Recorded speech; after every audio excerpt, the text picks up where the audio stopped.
Здравствуйте, друзья! Меня зовут Инна. Это канал Speak Easy. На этом канале я записываю видео, которые помогают изучать английский язык.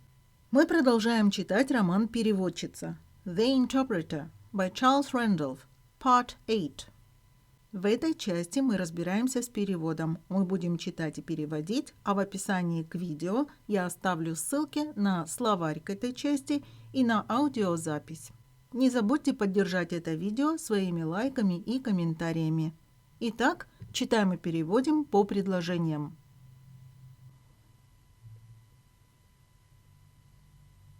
Tobin went into the office of Niels Lutt, a tall, middle-aged white man, President Zowani's head of security.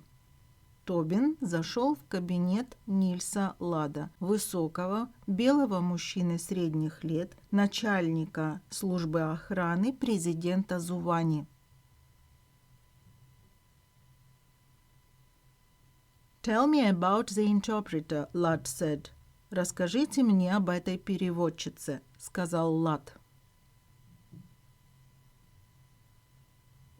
He started to make coffee. Он начал готовить кофе.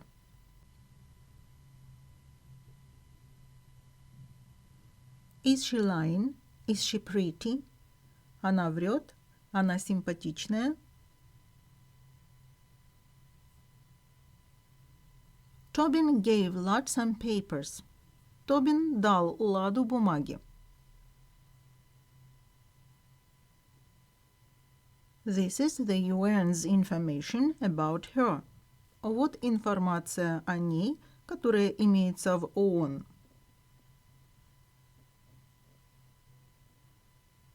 She has a Matoban passport. У нее паспорт Матоба. Lad looked surprised. Does she? Лад явно удивился. Неужели? Дословно looked surprised выглядел удивленным. She was born here, Тобин said. Она родилась здесь, сказал Тобин. Are you serious? Lad asked. Yes, Тобин replied. Вы это серьезно? Спросил Лад. Да, ответил Тобин.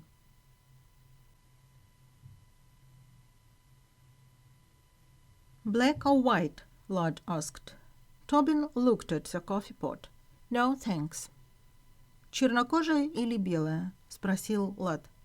Тобин взглянул на кофейник. Нет, спасибо.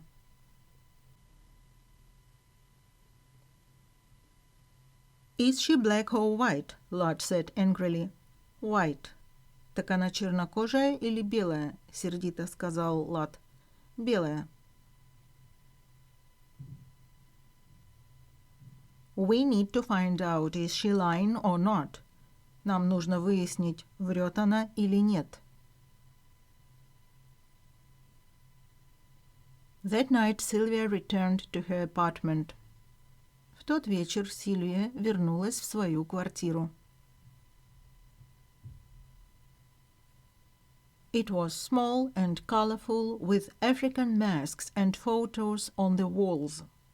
Она была маленькая и красочная, с африканскими масками и фотографиями на стенах.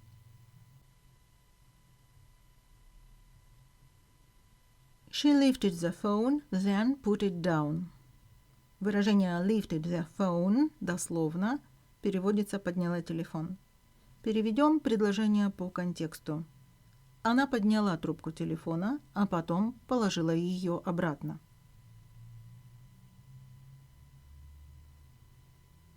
She took her cell phone out of her purse and opened it.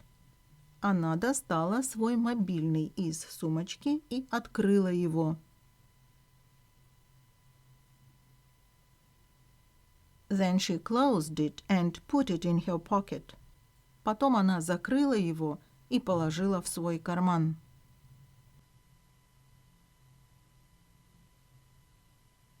She ran out of the apartment to a payphone, called a number in France, and listened to the message on the answering machine.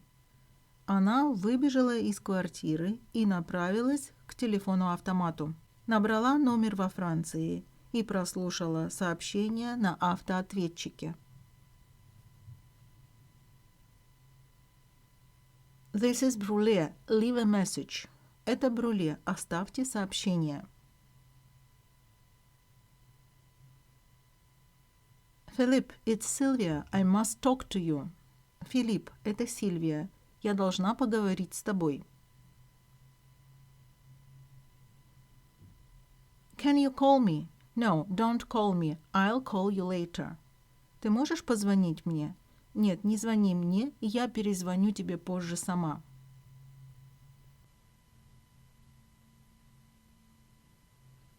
She left the phone booth and walked nervously down the street.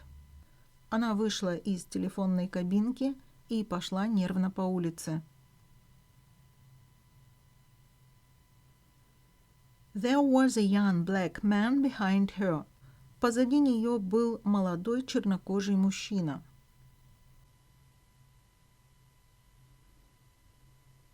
A cell phone rang. Зазвонил чей-то мобильный.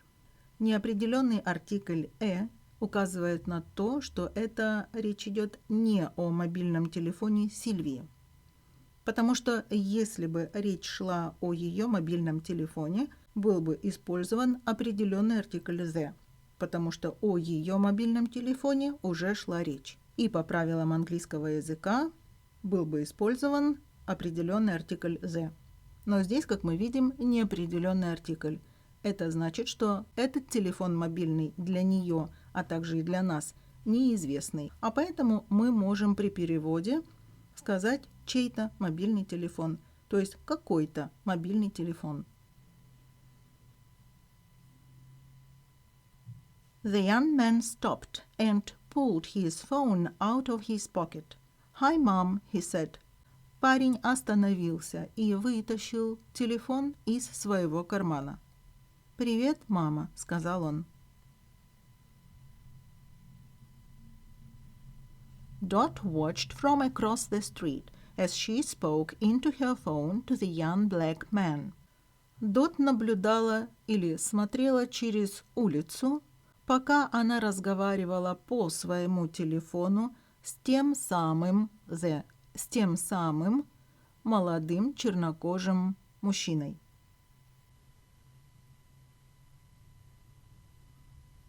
Agent Sample, she said, you are too close.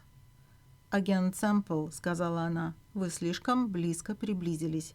Дословно, you are too close, вы слишком рядом, вы слишком близко. Doug Sample laughed.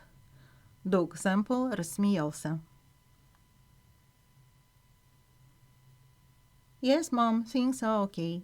My boss is a problem, but... Да, мама, все в порядке. Мой начальник — это та еще проблема, но...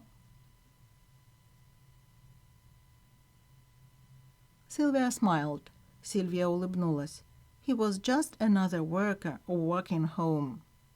Это был всего лишь какой-то рабочий, который шел домой. She went back into her apartment building. Она вернулась обратно в свой дом.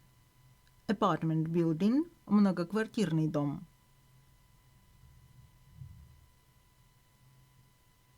The well-dressed African man sat in his car on the other side of the street. Тот самый хорошо одетый африканец сидел в своей машине на другой стороне улицы.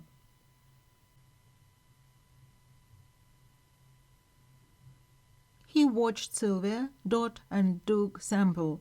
Nobody saw him. Он наблюдал за Сильвией, за Дот и за Дугом Сэмплом, но его самого никто не видел. When she was inside her apartment, Sylvia turned on the light in her living room, took some new notebooks out of a shopping bag and put them on the table. Находясь уже в своей квартире, если дословно первая половина предложения до запятой, когда она была внутри своей квартиры.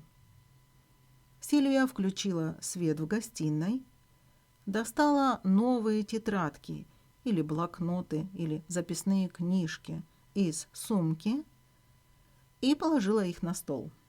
A shopping bag – это сумка, с которой люди ходят за покупками, или это пластиковый пакет.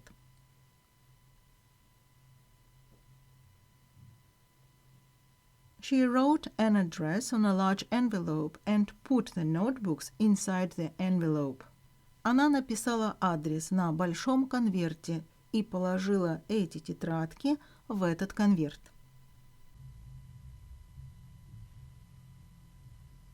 Then she walked slowly to the window and looked down at the dark street. Потом она медленно подошла к окну и посмотрела вниз на темную улицу. On the other side of the city, Tobin was opening his apartment door. В другой части города в этот момент Тобин открывал дверь в свою квартиру.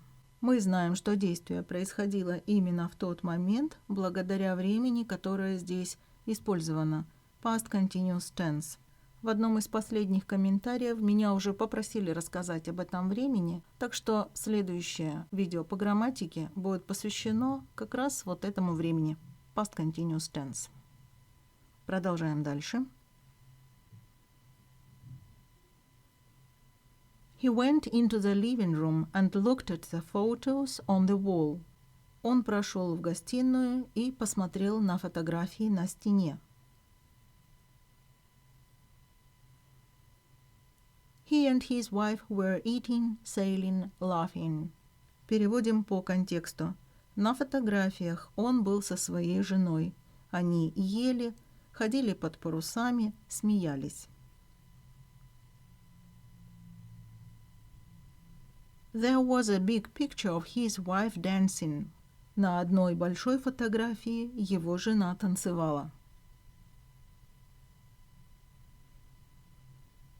He sat next to the phone, turned on the answering machine and listened to a message from his wife. Он сел рядом с телефоном, включил автоответчик и прослушал сообщение от своей жены. He listened to the same message every night. И он слушал это же самое сообщение каждый вечер. Мы дочитали эту часть до конца. Если мои старания для вас не напрасны, и если то, что я делаю для вас, вам интересно и полезно, ставьте лайки и пишите комментарии. Это единственное, чем вы можете выразить отношение к моей проделанной работе. А теперь я прощаюсь с вами и желаю больших успехов в изучении английского языка.